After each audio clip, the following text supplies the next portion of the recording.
আসসালামু আলাইকুম। আজকে আপনাদের মাঝে ভিন্ন ধরনের একটা ভিডিও নিয়ে চলে আসলাম।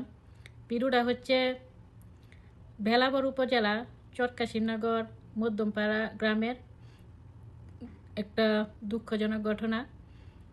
একজন কৃষকে অনেক কষ্ট করে ফসল ফলা, তো যে সময় সফলতার মুখে আসে সে সময় রাত্রে আধারে দুর্ভিক্ষরা গাছের গোড়াগুলা কেটে দেয়।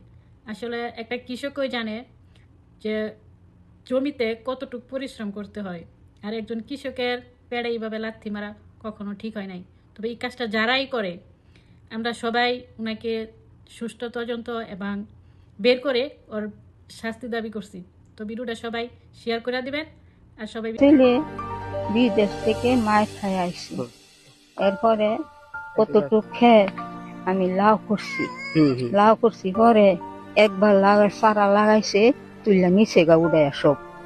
এরপর আমরা কোনো কিছু কইছি না, এরপর আবার লাগাইছি পরে লাউ ধরা শুরু করছি, বেস্ট আছে এটা দিয়ে আমরা এটা উচিলে আমরা চলি।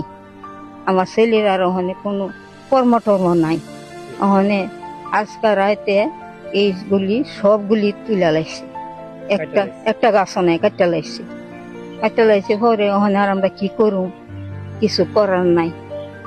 ওখানে এটা আপনারা দেখবাই, আমি আর কি কইতাম।